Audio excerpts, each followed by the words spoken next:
Hello guys, welcome to our channel. This is Teja. ప్రస్తుతం మనతో పాటు సీనియర్ జర్నలిస్ట్ దాము బాలాజీ గారు ఉన్నారు. నమస్తే సార్. నమస్తే. సో వివేకానంద రెడ్డి హత్య కేసులో ఒక కొత్త ట్విస్ట్ అని చెప్పాలి. సో రీసెంట్గా సునీతారెడ్డిని కూడా అరెస్ట్ చేస్తున్నారంటూ కొన్ని వార్తలు వెలుగులోకి వచ్చాయి. సో అవన్నీ కూడా ఎంతవరకు వాస్తవం? నిన్న ఒక నాటకీయ పరిణామం చోటు చేసుకుంది. ఈ కేసులో ఒక కొత్త ట్విస్ట్ అని చెప్పాలి. అదేంటంటే ఇప్పటి వరకు బాధితురాలుగా చెప్పుకొని తను పోరాడుతున్న వివేకానంద రెడ్డి కూతురు సునీతారెడ్డి, ఆమెనే అరెస్ట్ చేసే పరిస్థితి కనిపిస్తుంది. ఆమె మీద నిన్న ఛార్జ్షీట్ పులివెందుల కోర్టులో పోలీసులు పెట్టారు. దీని నేపథ్యం ఏంటంటే గతంలో కూడా అనేక విమర్శలు వచ్చాయి. ముఖ్యంగా సిబిఐ రామ్ సింగ్ అని ఐఓ అంటారు, ఇన్వెస్టిగేటింగ్ ఆఫీసరు. బిగినింగ్లో ఆయన ఉన్నారు.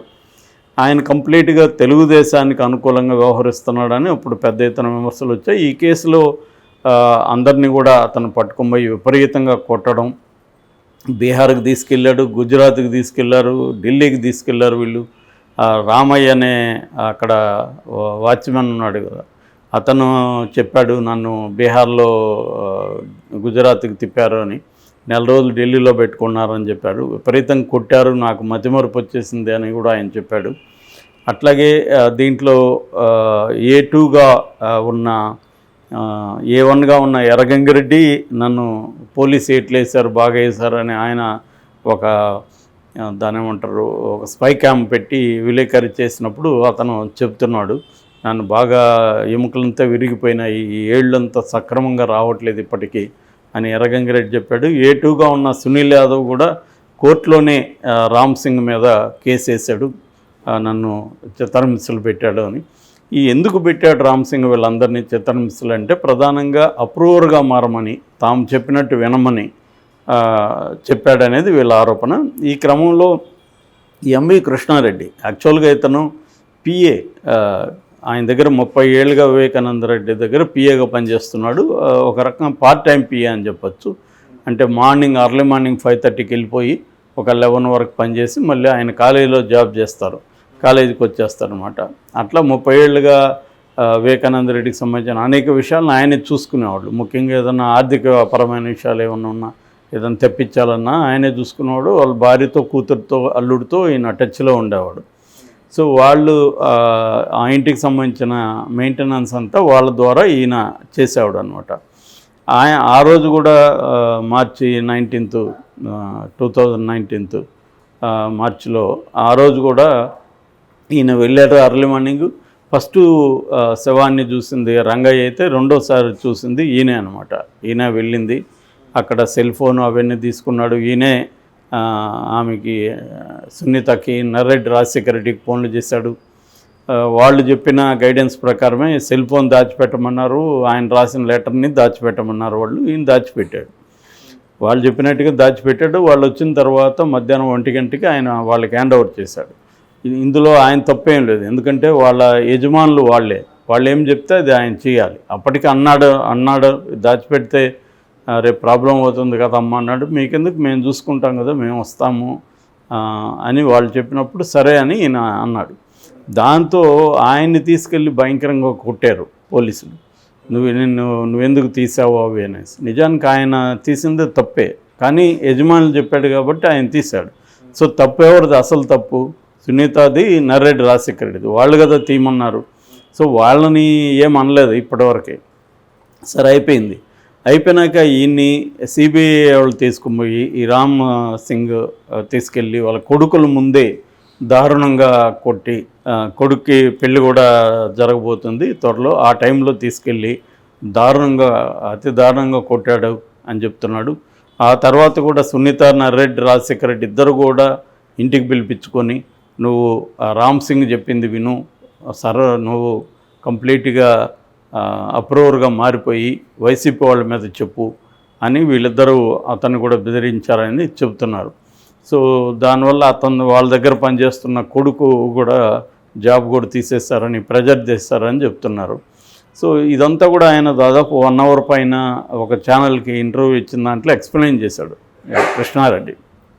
సో ఇప్పుడు ఆయన 2021లోనే రామ్ సింగ్ మీద, సునీత మీద, నర్రెడ్డి రాజశేఖర రెడ్డి మీద పులివెందులలో కోర్టులోనే పిటిషన్ ఫైల్ చేశాడు. కానీ 2 ఏళ్ల పాటు విచారణకి అది నోచుకోలేదు.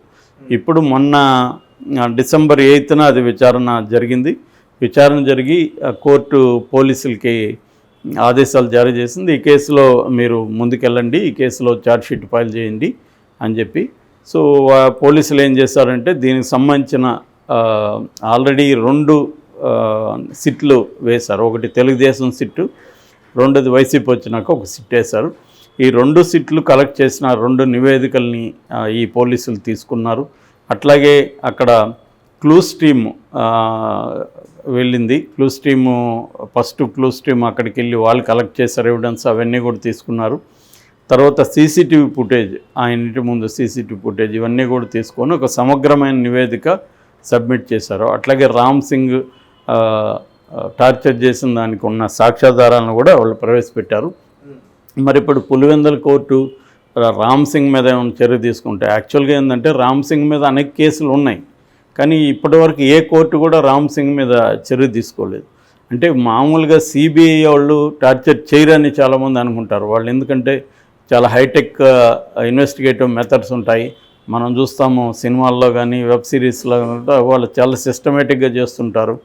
కానీ రియాలిటీకి వచ్చేసరికి మామూలు లోకల్ లా అండ్ ఆర్డర్ పోలీసులు తీసుకెళ్ళి కొట్టినట్టే సిబిఐలు వీళ్ళందరినీ కొట్టారు. అందరినీ కూడా కొట్టడానికి కారణం ఏంటి? వీళ్ళు ఏదో నేరం చేశారని కాదు, వీళ్ళు అప్రూవర్గా మారమని తాము చెప్పింది చేయమని. ఒక దస్తగిరి ఒకడే మారాడు, దస్తగిరి మారి వాళ్ళు చెప్పినట్టు చేస్తున్నాడు కాబట్టి దస్తగిరికి బెయిల్ వచ్చేసింది. దస్తగిరిని ఎవరు అరెస్ట్ చేయలేదు. దస్తగిరి ఫ్రీగా ఉన్నాడు, పంచాయతీలు చేసుకుంటున్నాడు, అతను సెక్యూరిటీ ఉంది. ఈ మధ్య అరెస్ట్ అయ్యాడు అనుకో దస్తగిరి కూడా. సో ఏదేమైనా సునీత రాజశేఖర్ రెడ్డి క్లియర్గా సిబిఐతో కుమ్మక్కయ్యి వీళ్ళని అరెస్ట్ చేయడం, వీళ్ళని తమకి అప్రూవర్గా మారమని చెప్పడం అనేది క్లియర్గా కనిపిస్తుంది కేసులు. నేను అనేకసార్లు చెప్పాను కూడా. అది వాళ్ళ ఇంట్రెస్ట్లు ఏంటి, వాళ్ళు ఎందుకు అలా చేస్తున్నారు అనేది తేలాల్సి ఉంది. ఏదేమైనా వాళ్ళైతే అలా చేస్తున్నారు. ఇది ఫస్ట్ పార్ట్. సెకండ్ పార్ట్ ఏంటంటే దస్తగిరి భార్య షబానా కూడా నిన్న ప్రెస్ మీట్ పెట్టి వైసీపీ మీద తీవ్ర ఆరోపణలు చేసింది. నా భర్తని వాళ్ళు కావాలనే దొంగ కేసులు పెట్టి అరెస్ట్ చేశారు, 50 రోజులుగా జైల్లో ఉన్నాడు, బెయిల్ రానికుండా వాళ్ళు చూసుకుంటున్నారనేది ఆమె ఆరోపిస్తుంది. అయితే అతన్ని ఎందుకు అరెస్ట్ చేశారన్నప్పుడు అతను యాక్చువల్గా అనేక పంచాయతీలు చేశాడు, మనం కూడా చాలా చెప్పుకున్నాం. అతనికి ఎందుకంటే 5 మంది గన్మెన్ ఉండారు కాబట్టి వాళ్ళని తీసుకెళ్ళడం, పంచాయతీలు చేయడం. అవతల పార్టీ వాళ్ళు గన్మెన్ ఉంటే భయపడతారు కదా. రెండోది అతను వేరే వాళ్ళకి ఫోన్ చేయడం, ఎవరు సార్ మీరంటే నేను దస్తగిరి అంటే, ఏ దస్తగిరి అని అడిగితే వివేకానంద రెడ్డి మర్డర్ చేసినాడు దస్తగిరిని అని చెప్పుకుంటున్నాడు గర్వంగా. సో అలాగా భయపెడుతున్నాడు. సో అలాగా అతను పంచాయతీలు చేయడం, అప్పులు ఇవ్వడం, ఫైనాన్స్ ఇవ్వడం, ఫైనాన్స్ సరిగ్గా ఇవ్వలేదని వాళ్ళని ఒక కుర్రాడిని కిడ్నాప్ చేశాడు. దాని తర్వాత లేటెస్ట్గా ఎర్రగొంటల దగ్గర వీళ్ళ బంధువుల అమ్మాయి ఇంకొక అబ్బాయితో లేచిపోతే ప్రేమించుకొని ఆ అమ్మాయిని పోలీసుల దగ్గరికి వెళ్ళారు. వాళ్ళు ఇద్దరు మేజర్లు కాబట్టి వాళ్ళు పెళ్లి చేసుకోవచ్చు అని పోలీసులు కూడా చెప్పేశారు. అమ్మాయి వాళ్ళ ఇంటికి వెళ్ళిపోయింది, అబ్బాయి ఇంటికి.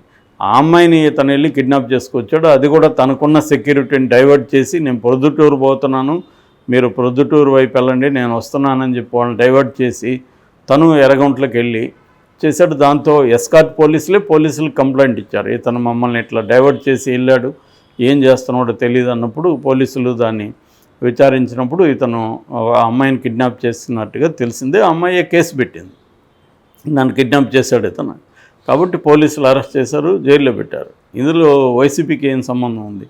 కానీ ఇక్కడ ఏంటంటే ఈమె వైసీపీ మీద ఆరోపిస్తుంది, ఎందుకంటే వైసీపీకి యాంటీగా అతను చెప్పాడు కాబట్టి.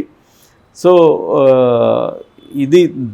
ఈ 2 పరిణామాలు నిన్న చోటు చేసుకున్నాయి. షబానా ప్రెస్ మీట్ ఒకటి, సునీతారెడ్డి మీద ఛార్జ్షీటు. ఇప్పుడు అది 4th విచారణ రాబోతుంది. ఇప్పుడు ఈ ఛార్జ్షీట్ చూసినప్పుడు జడ్జి వీళ్ళని అరెస్ట్ వారెంట్ ఇస్తారనేది ఒక చెప్తున్నారు, పుకార్ లాంటిది. సో ఒకవేళ అరెస్ట్ వారెంట్ ఇస్తే మాత్రం వీళ్ళిద్దరూ ఇరుక్కునే అవకాశం ఉంది. ఎందుకంటే ఇది రకరకాల మలుపులు తిరుగుతుంది. మనం చూసాం ఫస్ట్ ఏమో సునీత కానీ నర్రెడ్డి రాజశేఖర రెడ్డి వీళ్ళందరూ కూడా తెలుగుదేశం వాళ్ళే చేయించారని ఆరోపించారు. అప్పుడు వైసీపీ దాన్ని రాజకీయంగా తనకు అనుకూలంగా మలుచుకున్నది. వైసీపీకి కూడా తెలుసు తెలుగుదేశం చేయించలేదని, ఏం రోల్ లేదని. కానీ వైసీపీలో ఏం చేశారు, నారాసుర రక్త చరిత్ర పేరుతో బుక్ వేశారు. మొత్తం చంద్రబాబు చేయించాడు. చంద్రబాబుకి ఏం పని, వివేకానంద రెడ్డిని చంపాలని పని ఏం లేదు. దాని తర్వాత ఏమైంది, నెక్స్ట్ తెలుగుదేశం దీన్ని ఉపయోగించుకోవడం మొదలుపెట్టింది. జగనే జయించాడు, హూ కిల్డ్ బాబాయ్ అని ఇట్లా ఈ నేరేటివ్ తీసుకుంది. అంటే పొలిటికల్ యాంగిల్ తీసుకుంది. పోనీ లీగల్గా త్వరగా తేలిందంటే ఇప్పటివరకు తేలలేదు.